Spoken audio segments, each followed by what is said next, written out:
Hi, everyone, and welcome back to Open Your Eyes to the Universe. I'm Gabrielle Martin, your host for this evening. And for those of you who are joining for the first time, Open Your Eyes to the Universe is a series of contemporary talks, conversations, meditations, and interviews with people who inspire and uplift others by sharing their wisdom, their insights, and their experiences, and in doing so, co-create a better world. And as we begin in the spirit of reconciliation, the Youniverse team acknowledges the traditional custodians of the country throughout Australia and their connections to land, sea, and community. We pay our respects to their elders, past and present, and extend that respect to all Aboriginal and Torres Strait Islander peoples here today. And we also acknowledge and respect the wise elder within us all and the collective wisdom of all those here this evening. And tonight on Youniverse, we're in conversation with a long-time meditator, Denise Lawrence, and our topic is masks and masquerades. Denise is a highly accomplished meditation teacher. She's a spiritual author, a broadcaster, and has been an international speaker on Raj Yoga meditation, spirituality, and related subjects over many decades. She travels widely, conducting retreats, seminars, and speaking at conferences.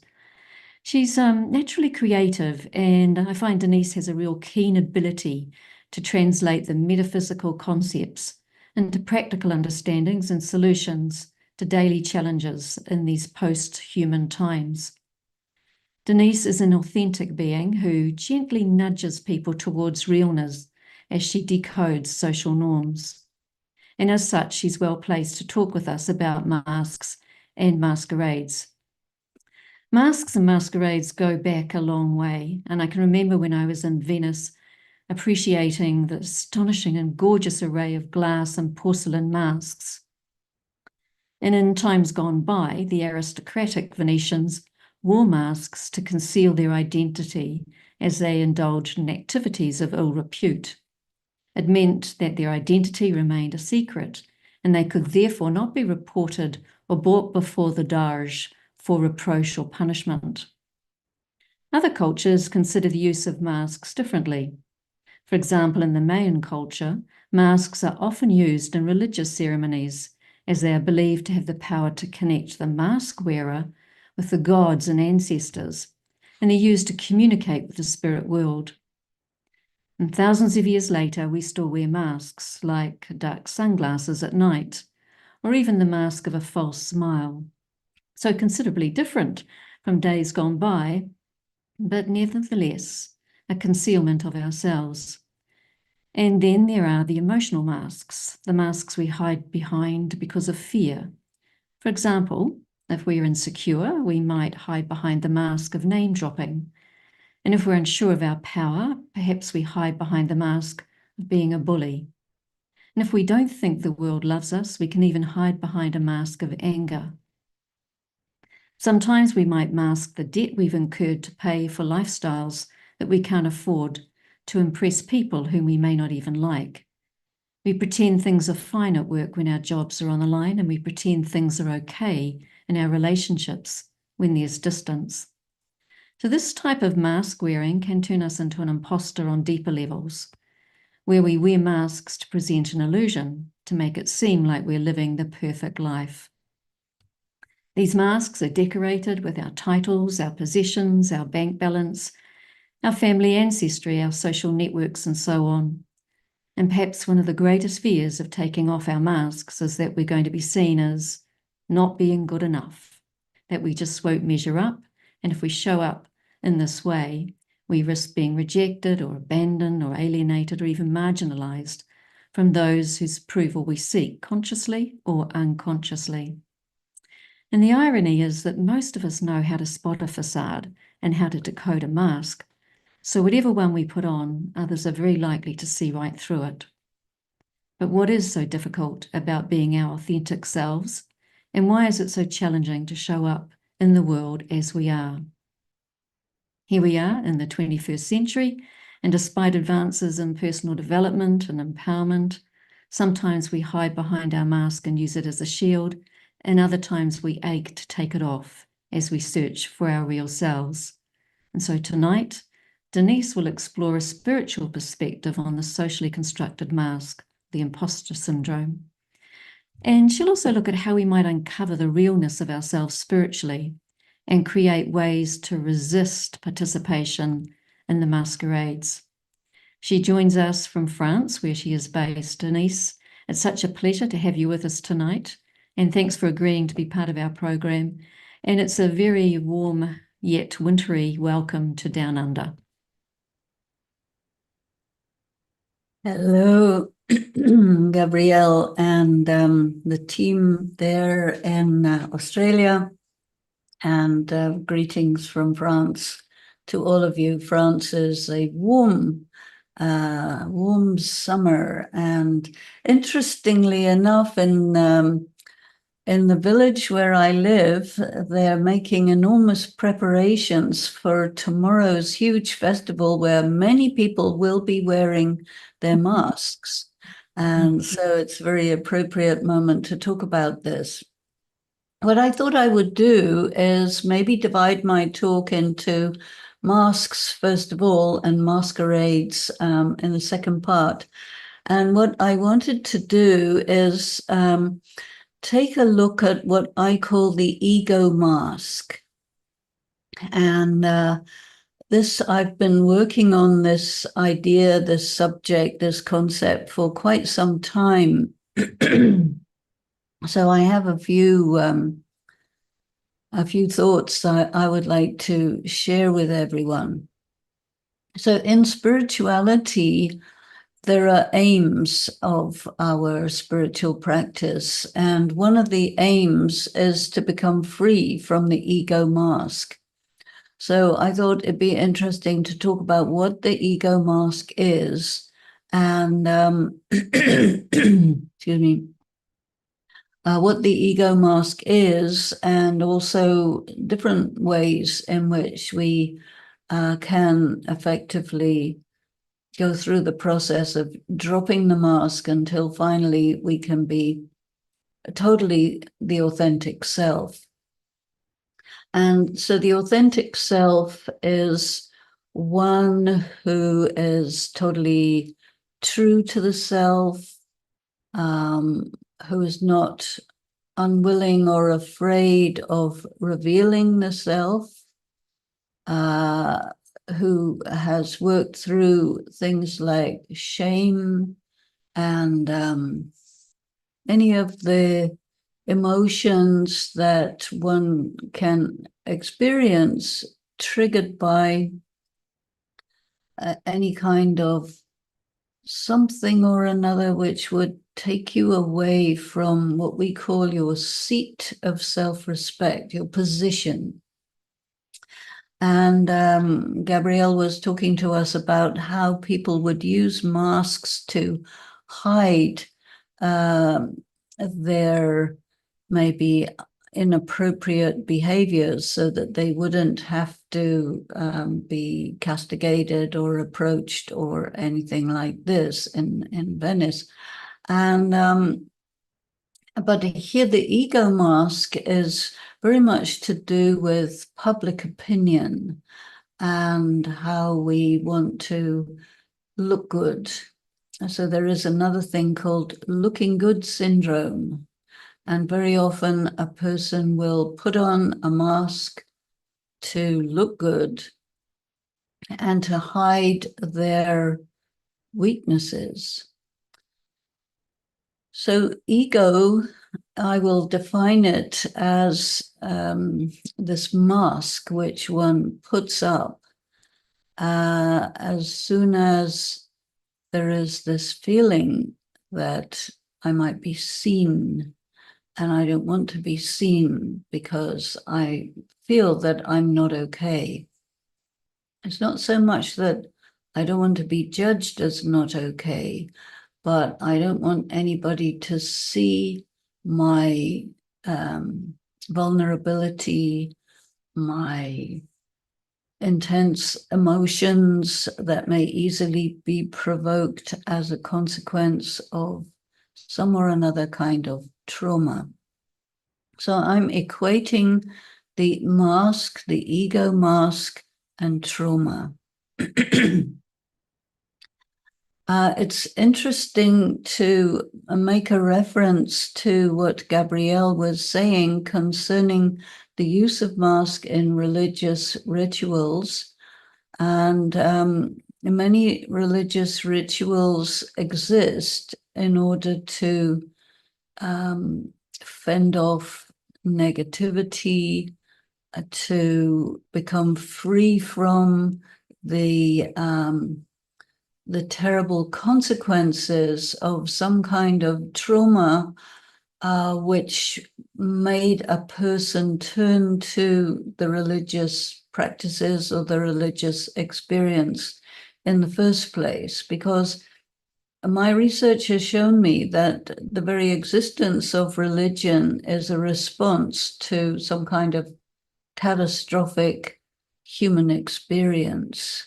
And in comparison with that, you have a period of history where people did not have religious rituals. This is very, very ancient times. Normally speaking, when people go back to ancient times, they go back to the primitive religions. But if you can imagine that there could have been a time before primitive religions, when the world was in perfect harmony, and there are a few indications here and there to suggest that there could have been such a time. For example, a lot of the religions believe in heaven, and if you see any pictures of heaven, it seems quite earthly, even though people do say that heaven is up in the sky and there are angels and there is God and there is a whole different world, but up in the sky, which is nothing like the world we know here, the planet Earth. So what I think provokes ego and provokes the mask is trauma. And as far as I can tell, pretty much no one on the earth is completely free from having some kind of traumatic experience. And trauma not only in the sense of physical injury, but trauma to the soul, trauma to the very being, which occurs in dysfunctional family environments, which there are many, many. It could be because of war. It could be because of many reasons that make you as part of a minority, which may be penalized just for being a minority by the majority in any particular population. And so childhood trauma is very, very frequent because a child is vulnerable, innocent, doesn't know what people do, assumes everyone and everything is good. A child is called egocentric. That means the child is in the middle of their universe and everything else revolves around that child. As the child grows up, then you are no longer the center of the universe. You move to the side and you become one of many. But there are many things that happen in early childhood which mark a child, which wound a child, and that wound remains for the rest of their life. And they will form their character using this ego mask to present themselves as the way they think everyone assumes and demands that you should be. So these ego masks also translate as character defects. And one of the things that is very interesting about the ego mask is that the person who's wearing it doesn't see it. Other people see it. And I think the person who really, really, really doesn't want to be seen will construct a mask which looks so plausible and so attractive and so good that people really think it's real. And then you become fused with that mask. So you create an identity, you become that identity, and that will eclipse your essential identity. And then in that case, which is very often the case, a person really doesn't know who they are. And this happens very especially when the trauma that a person has experienced, especially childhood trauma in the context of their family or their school or their religious, the religious authorities of their church or temple or synagogue or whatever. And these things are, you can say, traumas that are perpetrated by the authority figures who classify themselves as we know what is right, and whatever we are doing is right and proper and good. And if you don't like it or find it hard or find it upsetting, that means there's something wrong with you, not something wrong with what we're doing. And what this does is causes a distortion in the soul itself. And then the person is no longer able to trust the voice of conscience. I do give a lot of importance to the voice of conscience because I consider the voice of conscience to be an inner voice that is the most reliable of all guides, and that lets you know whether what's going on is right or wrong, whether what people are telling you is correct or incorrect. And when those people force their authority on a child, this causes the child to have to shut down the conscience. So this is a form of child abuse, which is not really recognized, not really classified as such. And especially in earlier times, parenting practices, educational practices, religious authorities' ways of communicating to young children contains a lot of violence and abuse and diminishment of the child in question. And if the child happens to belong to a minority group or an indigenous group or something like this, then there is a much greater amount of trauma that is given or imposed or perpetrated. And then the person grows up and tries to live a normal life. And the only way they can do that is by this mask. And what the mask does is it isolates the person from the rest of the people because you're always pretending. And this is ideal if you have a career as an actor where you always have to be somebody else. And so people with these kinds of masks can be very, very effective as actors, as criminals, as imposters, as, someone who is a con man or woman. And so there is a very close connection between the ego mask that is adopted and character defects.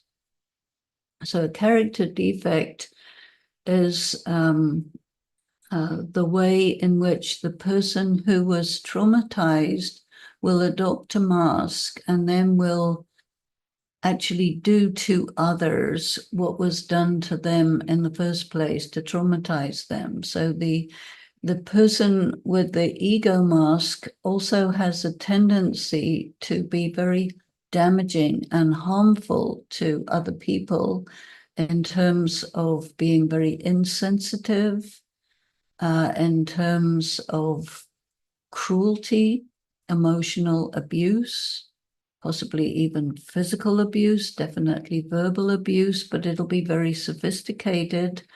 And the victim of it will be not really easily able to respond because the ego mask perpetrator will be very clever at disempowering the victim emotionally, socially, etc. So it is something very important to work with. And when a person decides, okay, I think that there's something wrong with me, and I want to be real, I want to be authentic, I want to develop myself spiritually. And as soon as they start to look at themselves from a spiritual angle, which means from the inside, they start to meditate, all of their trauma will surface from their subconscious to the conscious mind, and they will start to re-experience all these things, and they will try, like anything, to push it back down. But in fact, the purpose of spiritual practice is to enable and encourage these deep wounds to come to the surface, because these deep wounds are driving this false personality, this mask, and making the person more and more distant from themselves, which means they cannot have intimate relationships. They've got to always be performing.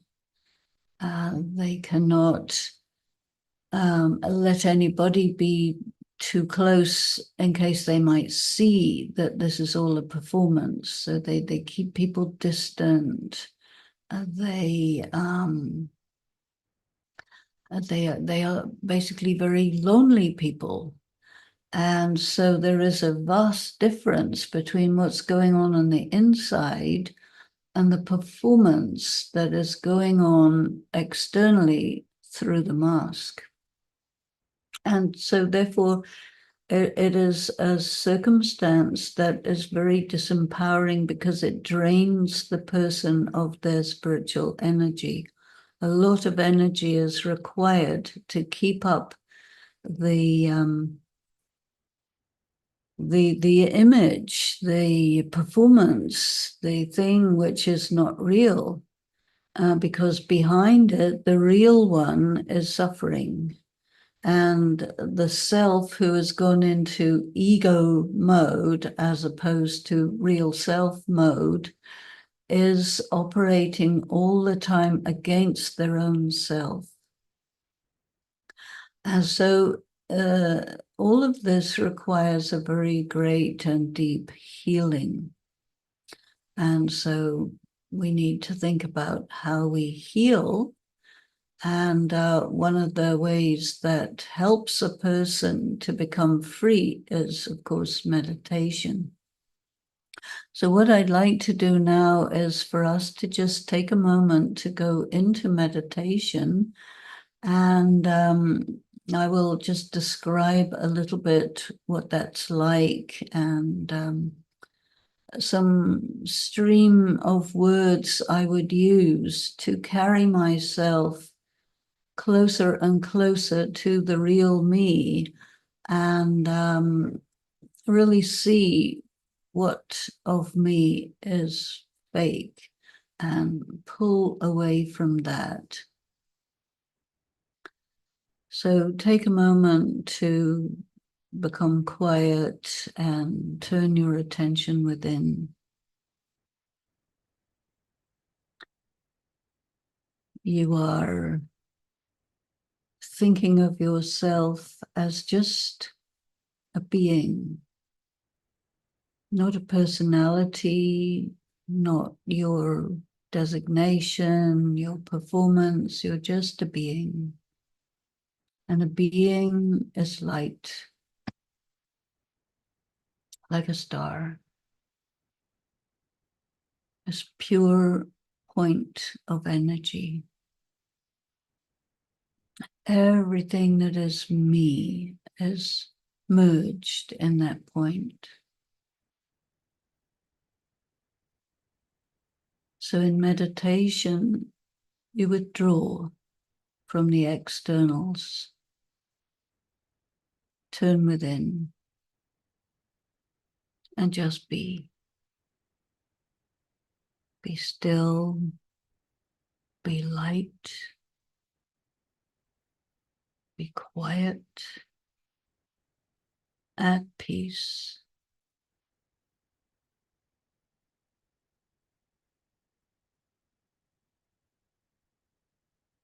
You know that your real self is hidden away in the depth of your spirit. So go there and say to the real self, I am with you. I know you're there. I have made up a false self to operate with, and so I have neglected you, my real self. But now I need to work together with you and stop working against you. So I'm coming to you in peace. There has always been internal conflict between you, my real self, and my ego, false self.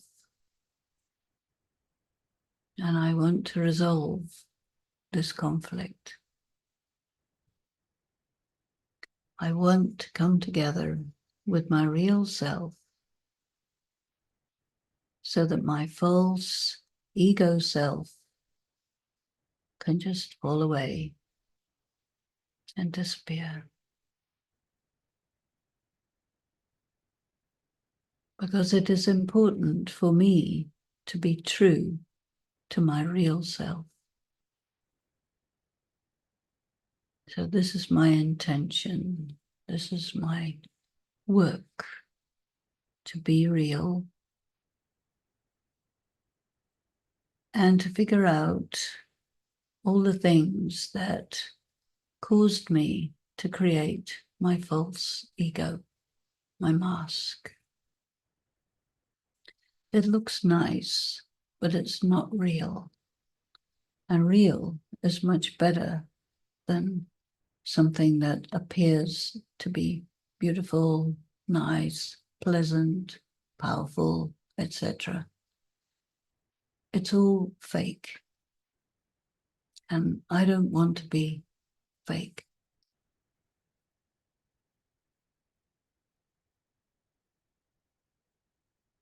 Feel the stillness of that intention to be real.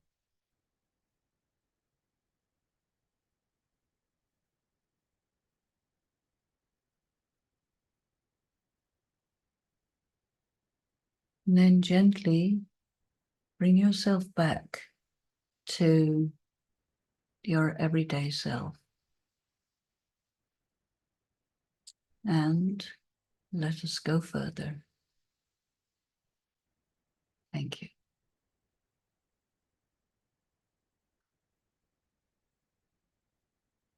So beyond mask comes masquerade.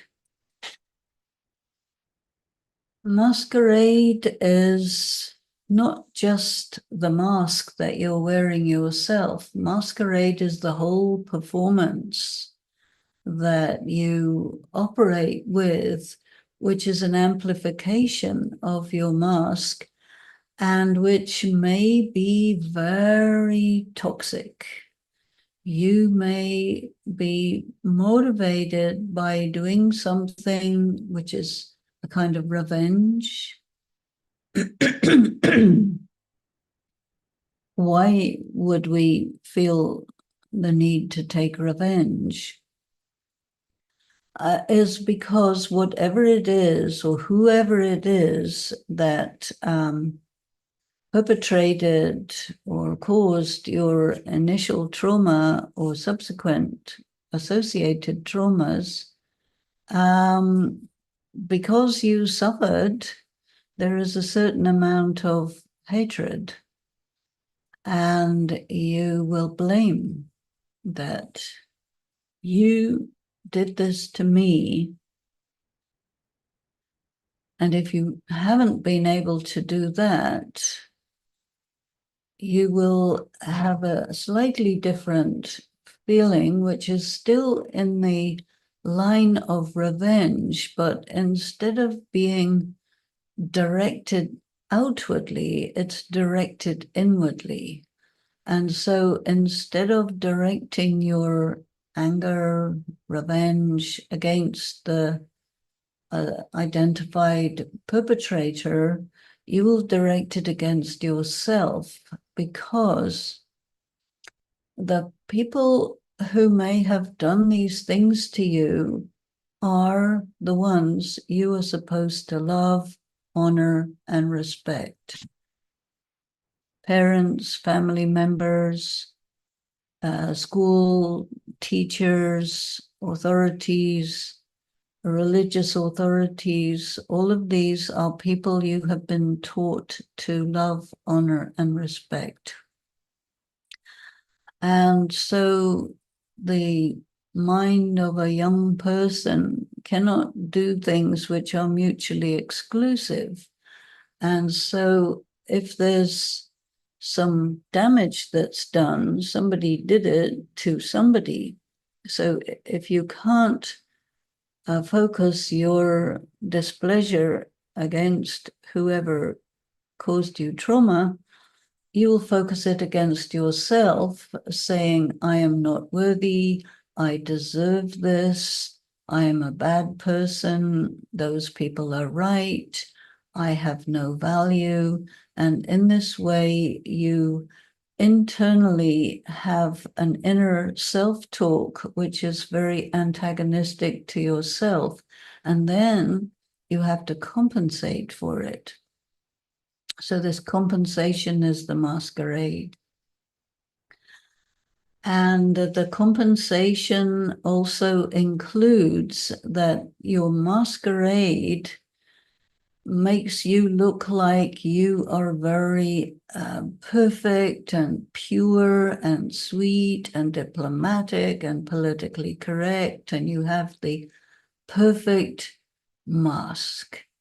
And then your masquerade is how you are going to carry out your revenge against the people who are perceived by you to have been responsible for your suffering and damage and pain, and you want to take revenge.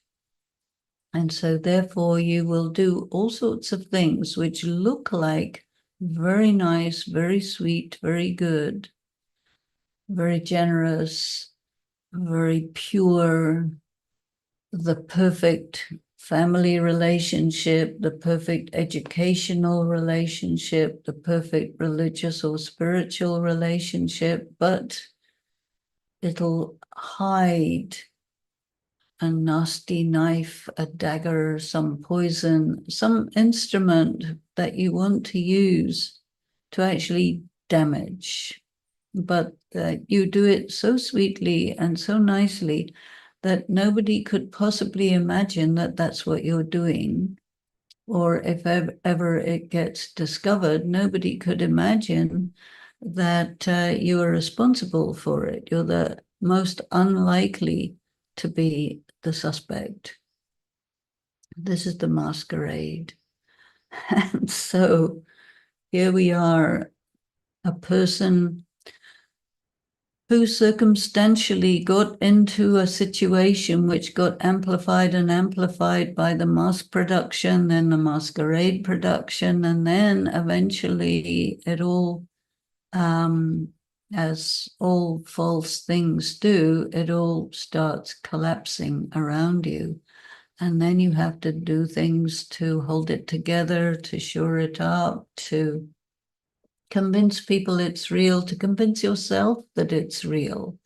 But yet it's falling apart. And so this is a very, very critical moment for the person who has been operating using the masks of ego to cover up not necessarily something bad that you did, although there may have been a lot of bad things subsequently, but initially something bad happened to you. And then there is a saying that you tend to do to others what was done to you. It's quite a significant saying, because this is what happens. And in order to do to others something that doesn't correspond with your values and your essential self, but corresponds to something that's really the opposite of it, you have to be practically schizophrenic, which is a very great strain on your mental and emotional health. And so in some cases where this is quite an extreme situation, you may really create something which is known in psychology as compartmentalization. You will compartmentalize, and you will have one side of you that's really lovely and beautiful and so on, and another side of you that's really awful. And you will make sure that the people that you perform the beautiful, lovely part with never get to meet the other people that you perform a really bad performance with. And this kind of split persona has been represented in novels and movies and so on, because it is something that happens, but not everybody understands why it happens, why it's getting more frequent, and if the self is caught in it or not, you cannot always detect. I think at the time when it starts falling apart and your ability to hide your pain and your distress becomes more difficult, and it will bleed through, and there'll be kind of cracks in the mask where the real face is becomes visible through the cracks. But then we have to also see that there are three layers, you can say. So the one layer is your fake mask and all your masquerading that you do, the whole scenario that you operate with. And then the cracks in the mask show your trauma, your wound, which is also not the real you. What you want to get to is the real you, which is behind the trauma. It pre-exists to the trauma, though the trauma may be ancient. And this is what spirituality focuses on, this essential self, the original self, the one who corresponds to your ideal that you're trying to create in your mask. But you can't create that ideal without resolving the trauma. And so part of spiritual work is to open up the trauma, resolve it, and let go. It's a big piece of work. And then gradually you get back to having discovered, you gradually become one with your essential, original, pure spirit that you are eternally, but which was damaged by life. So one has to move away from the distress, the anger, the revenge, the fake, let the false ego fall down. And this is not easy, because it is like dying. And this is why there is the expression ego death. And of course, everybody is afraid of dying. They don't like dying. We would like to be immortal. of course, spirituality says, well, you are immortal, so all you have to do is consider yourself to be immortal and return to that, but you can't return without going through all of the things that produce this mortality, this trauma, this mask. And so it's a journey, and we go on this journey step by step, gradually returning to who we always ever were in the first place, the beautiful, undamaged, perfect, pristine being of light who manifests authentically through the material body in the world, and then relationships are real and true, and you are at one with yourself. So this is the journey. And so let me finish there, and let us return our attention to Gabrielle. Thank you very much. Denise, thank you. Very rich, rich insights that you've been sharing there. And there's something I'd like to ask you, and we've got a few questions here as well. But having worked in social development for quite a long time, and including the justice sector, there's an expression that says boys go bad and girls go mad. And I'm just wondering if you consider that our responses to trauma are gendered, where women tend to internalize, I'm not good enough, and men tend to externalize in ways of violence. Is that something that you've noted within a spiritual context? Well, this is because of what I call the patriarchal system. And the patriarchal system begins with ideas. And ideas are initiated in the religious context. And then they go into the social context and the legal context. And I think spirituality says the first mistake, the first incorrect piece of information that is told within any society, any community in the whole world, there are very few exceptions to this. And they say basically that people are either boys or girls. And so that means there's two kinds of humans. And then comes along the moral authorities. So the moral authorities noted that there is conflict between men and women, and between the different groups, conflict over territory, water, food, all these things. And so they thought that a good way to resolve it is to say that the best thing is to give all the rights to people who are in a dominant position. That way they'll feel good about themselves, and they'll be nice to the people who are independent or subservient situations. And this might have worked for a little while, but at the present time, it has created this polarization. And I think it's took place over time, slowly. And what we have now is a big polarization between men and women, the North and South, the East and the West, between different religious groups, different social groups, between man and nature. There's just tremendous polarization, which produces conflict. And so if you're looking at it relatively superficially, you may come up and say, boys go bad and girls go mad. But what provoked that is these ideas, which are created by the patriarchy, the males who are the elders responsible for the society.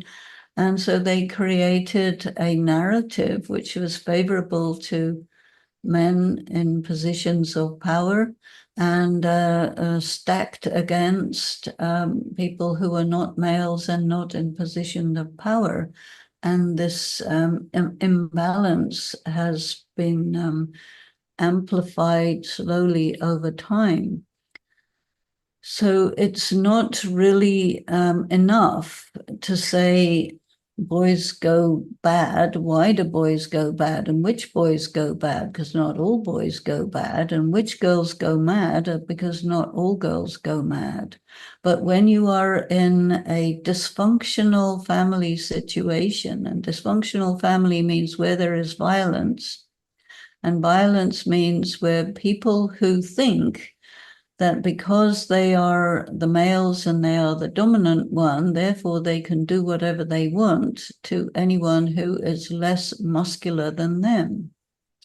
And this causes terrible trauma, and there's a lot of sexual abuse of females at a very young age because it keeps them down. And it does indeed cause serious mental health problems. And the religious, social, and legal system is biased in favor of the dominant males and against the females. For example, if a female will be sexually abused or molested, a young girl, and she says anything, then that she is told, and everybody else is told, the nature of girls is they lie. So if a girl says anything like this, it means it's a lie, which means we can punish her for it. And you punish her to such an extent that she is made unable to speak. And but she's holding all this trauma inside, which will cause her to have a psychotic break. And it happens regularly, frequently. And if she goes to the police will say, oh, you made it up. Where's the evidence, you know? And where's the witness? If you don't have evidence and a witness, it means you're lying. And sometimes even they will abuse her additionally. You have lots of evidence of that. And so this is why you have this nice statement, boys go bad and girls go mad, but you do not have any idea what's behind it. And so it's very important to educate people in these things to realize that whatever the conventional moral authorities think is just great is actually highly toxic. And we need to address it because otherwise the society will fall apart irreversibly. Yeah, thanks, Denise. And I'd just like to pick up on the patriarchy and understanding that hurt people, and the creation of patriarchy. Now, whoever the creators of the patriarchy are, and I think we can see it's manifested in extremities now. What was that gaping wound, or can we consider that there's a gaping wound in those who created a patriarchy? Oh no, there's no gaping wound in the people who created the patriarchy. People who created the patriarchy decided that males are strong and they're the ones who are the boss. They have physical strength, and physical strength means better. And so they are initially in a position of protecting those who are females or those who are weaker than themselves. But when there is, and it happens in many situations, if there is no higher authority and a person says, okay, I'm the higher authority, then they will amass power.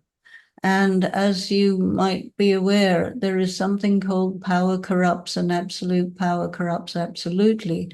And so there's this corruption that happened.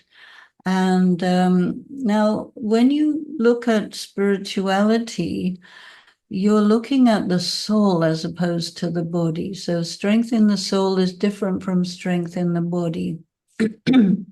And if you are operating in a difficult terrain as a male, you have to have muscles, you have to protect maybe against wild animals, so you have to fight, you have to protect your territory against somebody else who might want to take it. And so you have to be a warrior, you create weapons, you give all the instructions, everybody has to do what you say, etc., etc. And then you may cause damage to people, then you die.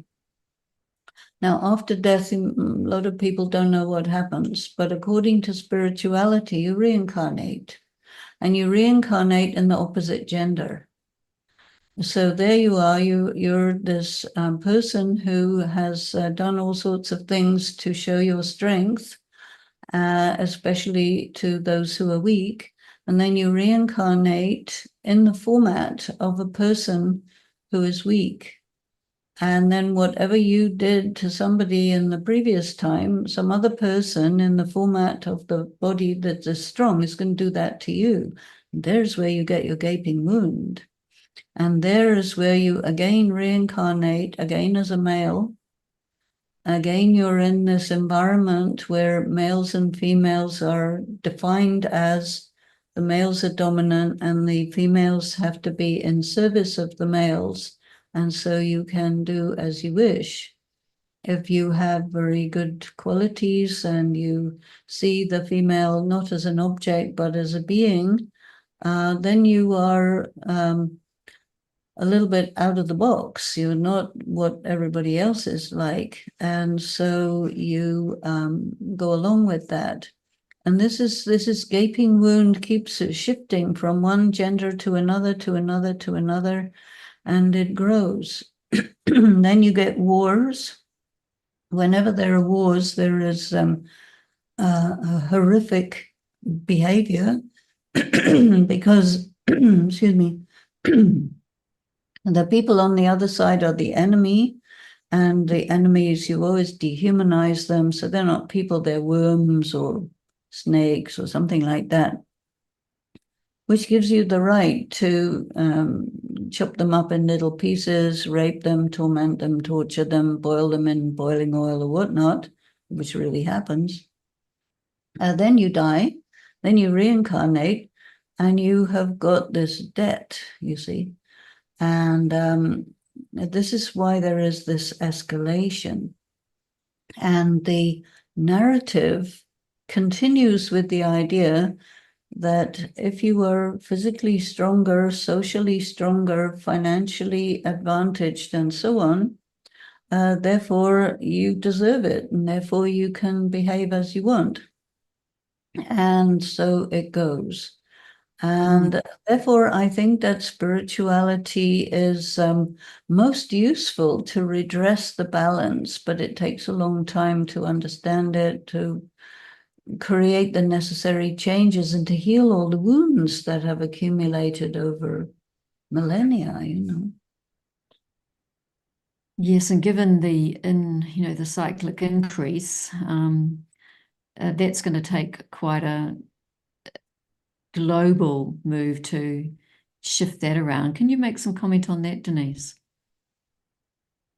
Well, if you see the state of the world at the moment, it's very scary because, excuse me, we've got a scary war going on in the Middle East, which is escalating, spreading. We have a scary war going on in between Northeast Europe and Russia, which is bringing in United States and other global powers. And it's looking difficult to resolve, and people are getting very angry with each other, and there's misbehavior, there's diplomatic faux pas going on.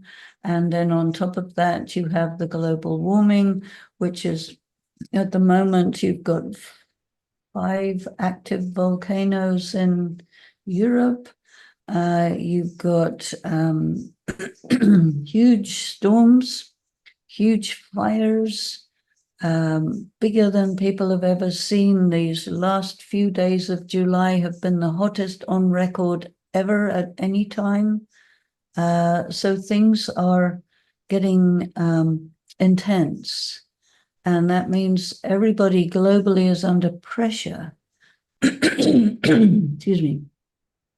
When you're under really big pressure, it's very difficult to behave according to your nice, beautiful mask, because it just cracks open and your more primitive side comes out and starts behaving all over the place and panicking and getting angry, and all sorts of crazy stuff happens. And therefore, to bring everything to calm and peace is the most important thing. So people who think about spirituality and try and meditate and all of this, they're doing whatever they can to manage themselves, but then you need to do more than that. You need to be able to spread that vibrationally and also educationally. But I don't think people will listen to these things when they're disturbed and distressed. But I do think that if you can put out a really powerful vibration, that person or those people can actually receive it and get calmed by it. So the vibration work, I think, very invisible, very subtle, no doubt, but it's very important to do that. Denise, on another tack, here's a question. There's an expression, fake it until you make it. Is this self-deception and a mask? Well, this is something that comes from the Addiction Recovery 12-step program, and it's very practical because a person who is in addiction recovery is somebody who's got the most fragile ego, and they're working on becoming honest, becoming free from substance abuse or doing certain behaviors that are considered addictive behaviors. And you are in a very real way deconstructing yourself, and it is too fragile to manage. You don't have power. And so they say, fake it until you make it. That means form a mask which corresponds in a very realistic way to how you want to end up as when you've done your work. It's not like a super ego mask that I am the most fabulous person in the world. No, it's like a normal thing. And so give yourself this and keep moving forwards until it becomes your reality. This is the meaning of fake it till you make it in that context. Okay. Another question, Denise. I've interviewed quite a few people for various jobs, and I've noticed that males in particular often talk themselves up, masking their lack of qualifications and experience with an outer confidence that doesn't equate to their actual experience and qualifications. Is this an example of the mask that you talk of? Well, it is very much so, and it's also an example of the narrative produced by the patriarchy, which says males are okay. Can't you see I'm a male, therefore I must be wonderful, marvelous, and fantastic. Whereas the female is used to the other side of the narrative, which says females don't deserve or don't need a job. They should be at home looking after the children anyway. And if they're looking for work, well, that means there's something wrong with them. And so the narrative will create a bias in her own mind. She will internalize it, that she kind of apologizes for her existence. And so you may experience this. And this is because of this what I call the patriarchal system. It's a system, which is a social system. And it has very, very ancient origins, so long ago that nobody remembers them. And they're just born into it, and they think it's always ever been like that. But yet, if you look into it carefully, you find that it did have a beginning and that there was something that predated it. That means, in a sense, it's not a natural situation, it's a man-made situation. Mm. Thanks, Denise. Another question here. Are masks sometimes necessary? In my professional life, I so often need to mask how I may be feeling internally because it would be unprofessional not to. Well, there's that, but also there's something else which I think is very, very valid, and it doesn't involve having to mask a weakness, but what we are taught in spiritualities, right? You're actors. So you're actors, you go into a situation, you have to perform according to the needs of the situation, which means you're adopting a mask, because in a sense, a mask is an approach, an attitude where you have to perform in a certain situation. So your professional designation is something that requires a mask to go with it, and you have to dress accordingly as well. And so you create this persona, which is the meaning of this profession. And regardless of how you feel, you need to keep this face up, because that's your job, that's what you're paid for. And in that case, you will become good at it. And I think what's also really good in terms of important, useful, necessary masks is that you can put them on and take them off at will, because they're nothing like you hiding from yourself. You're performing as is required.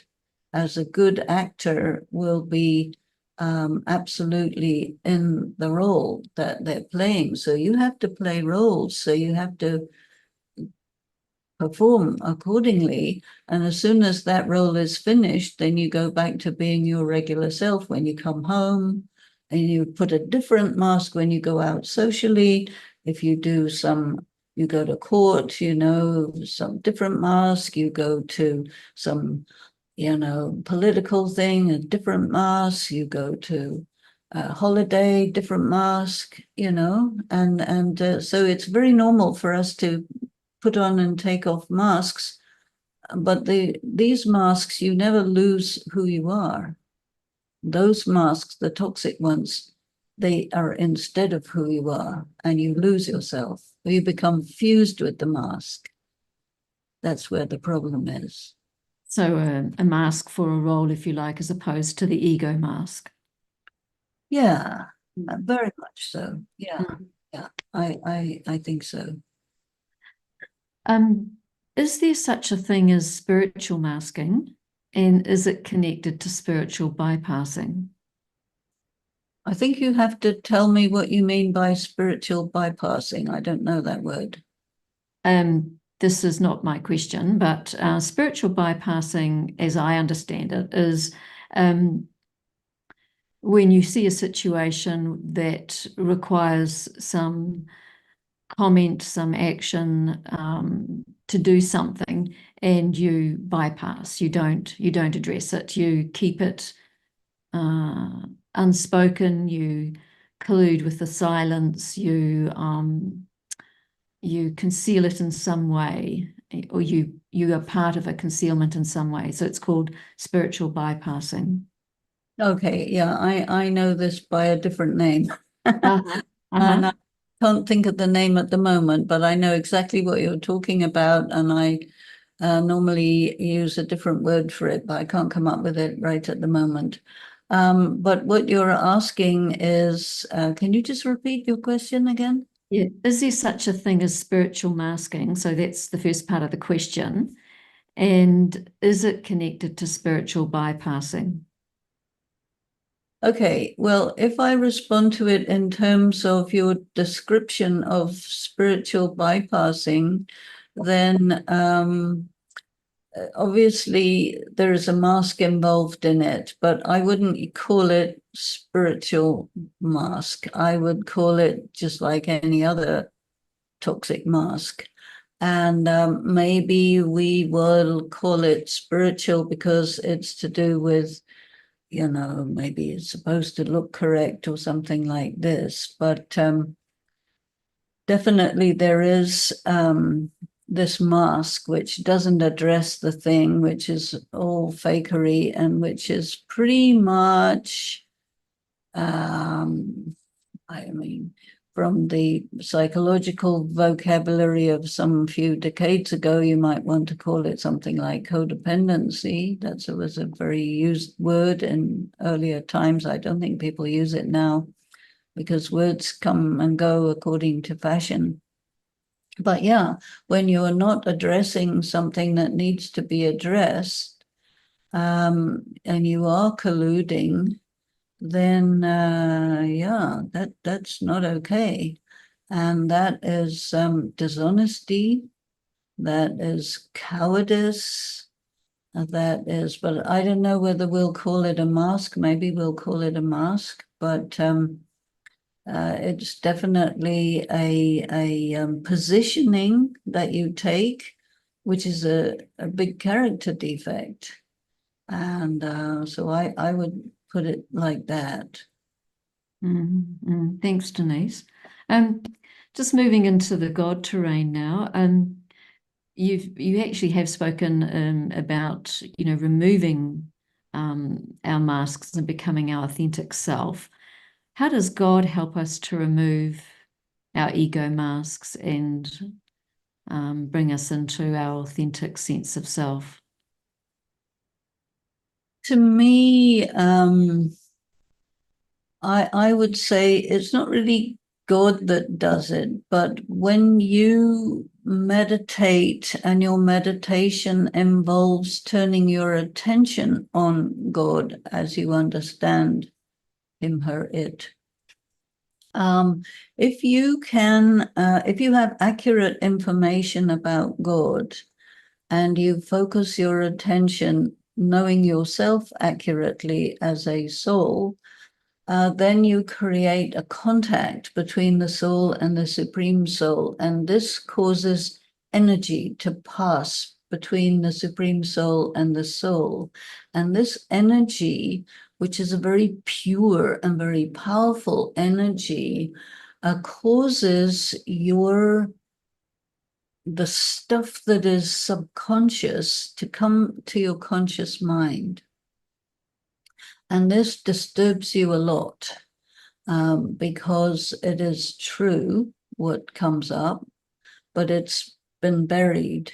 So when you see this stuff in your mind's eye, this is what your ego has been covering, even to your own self. Now, when you do this kind of meditation and it brings it up into your mind's eye, then it only covers it on the outside, doesn't cover anything on the inside. And then you have to face yourself. And this facing yourself is fairly big of a situation, because you have to face the fact that you are, angry, arrogant, whatever the thing happens to be. And that's upsetting, and it makes you realize that you're not quite as okay as you make yourself out to be, both to the outside world and to yourself. And this can trigger a kind of a remorse and a commitment to change and to deconstruct the ego. And this is what goes on in addiction recovery programs, which is actually a spiritual program, and which also encourages the recovering addict to give time to meditation. And people who meditate in the way that I do, who are not classifying themselves or getting classified by other people as addicts, they nevertheless have most of the stuff that an addict is dealing with, and they create all the fakery that an addict will create. So it's pretty similar in many ways. And you really have to deal with the unrealness in yourself, which is making you fake, and these toxic masks and so on. And then you realize that you do not have the power to do anything about it, but that if you connect with God, then you get the power to be able to deal with it. And then you have to keep it up, and then slowly, little bit at a time, deal with it. So this is how the power of God, when you can get hold of it and use it for what it's supposed to be used for, this will do the job. Yes. Mm. And Denise, can you tell us about your relationship with the divine and how that's changed over time? My relationship with the divine is there since childhood.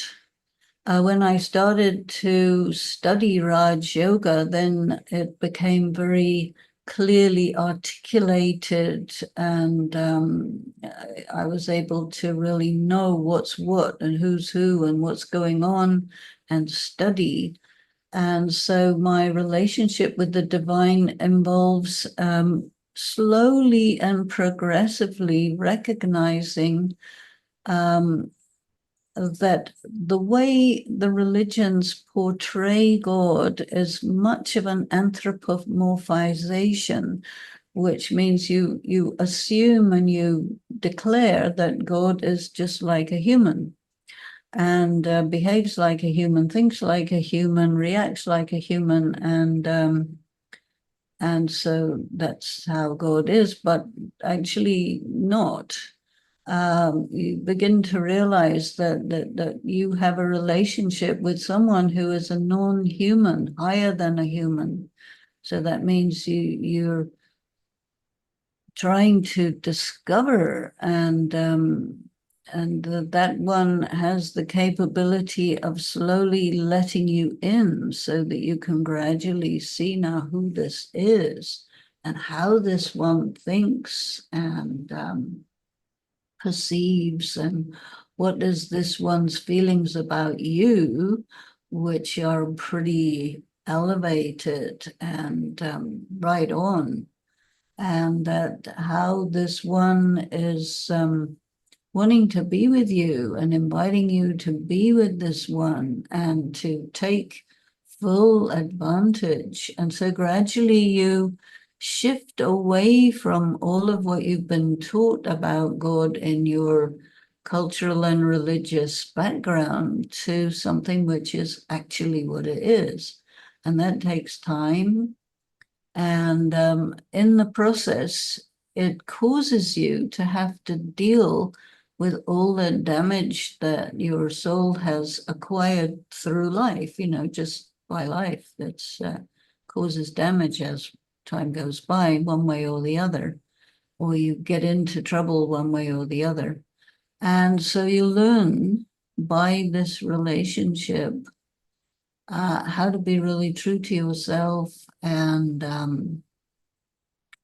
really be in your power, and really see what you have been doing, what you have been thinking, which is not real, or which is not in your best interest, or which is some kind of toxic thing that you've taken in. So you gradually get rid of it. You gradually change as a result of that. And you realize more and more clearly that this one is reliable, permanently accessible and available to you. And all you have to do is be in closer and closer relationship. And then the rest of everything becomes as it should, because you have the right perspective and you have the right understanding how to function, and your dysfunctionality gets eroded progressively. And this is a long journey, but it's a fabulous journey. of really getting to know the most interesting being in existence.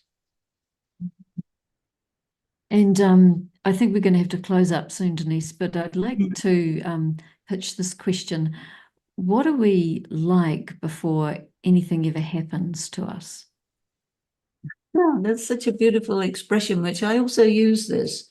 What is it like to be me before anything ever happened?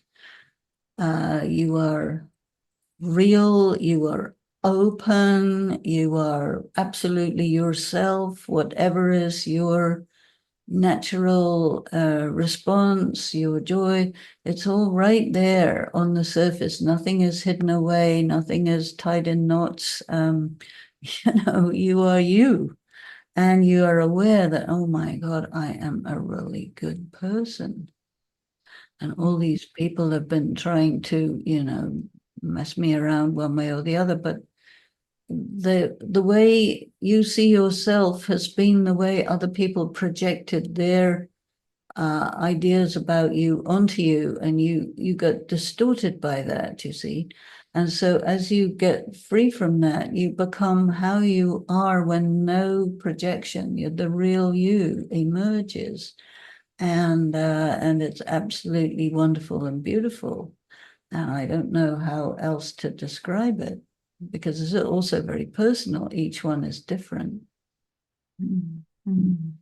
It's lovely, Denise. I think it's a shame, but I think we're going to have to draw some closure here. I wondered if you could share with us a meditation that yes, unpacks the masquerade, but also opens us up to this power that you've talked about with the divine, and how that heals and strengthens and takes us back to who we were before anything ever happened.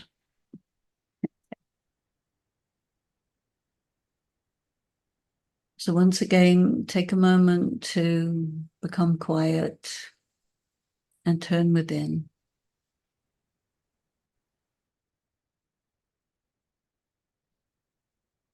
Think of yourself as that pure, bright light, just as you can see on the screen, this radiant light. This is a representation of the Supreme Being, a star of immense power, immense light. And you are like that too, a star, radiant, beautiful. We think of ourselves as our body, but in fact, the body is an instrument, a very wonderful, perfect instrument for us to interact with other beings in the world of matter. But in order for me to return to my original self, I need power,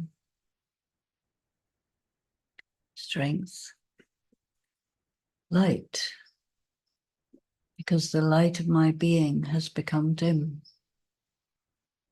And due to that, I could only perceive material things. Now I must activate my powers of perception so that I can perceive myself, the eternal, immortal being of light, the soul.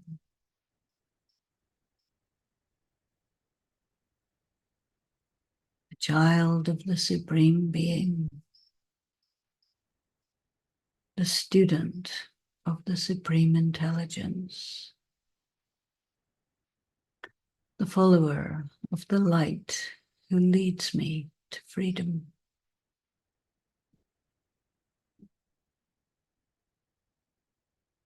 So think deep about yourself.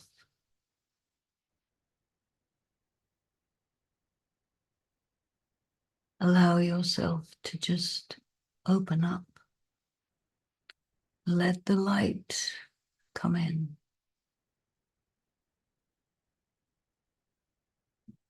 Other thoughts may arise. Let them float away. Stay with the light. Be light. Let the light fill your being with light.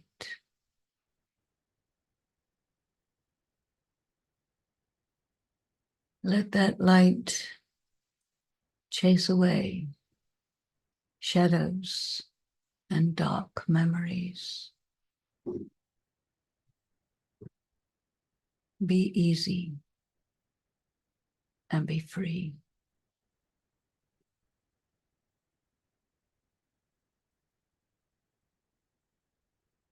And you become, as you always ever were, the pure, peaceful, powerful, loving being of light who is free.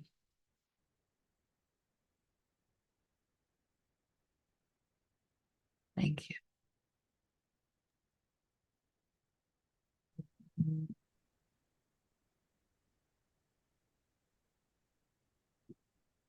It was beautiful. Thank you, Denise, so much. And very much enjoyed your rich sharing and our thanks and our blessings for sharing on masks and masquerades. I love what you talked about in terms of the ego mask and then the performances that we contribute to in the masquerades. And I think particularly I'd like to thank you for being such an authentic being, and I really feel our world is richer for it. So our love and blessings to you, Denise.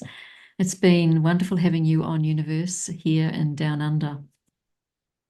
Thank you so much. It's been my pleasure to be with you, and thanks for inviting me. Yeah, wonderful. Viewers, look, you might like to browse our online bookshop, Eternity Inc., which has a full online range of books on self-empowerment and inner powers, and always at not-for-profit prices. So do check them out. And if you'd like to subscribe to Open Your Eyes to the Universe to receive monthly updates, then please email us at special.events@au.brahmakumaris.org. And in terms of our next episode of Youniverse, it'll be on the 19th of October at 6 p.m, and that's daylight saving time. And our conversation will be on purpose and meaning making with Professor Debbie Haskell-Leventhal and Sister Janty. And as we close out tonight, we'll be playing a song called This Masquerade. So until we see you again on the 19th of October, think about the masks you wear and commit to taking them off with the power of the divine. And hold your gifts out to the world. No apology, no shame, no regrets. Take care and walk lightly on this earth. Om Shanti.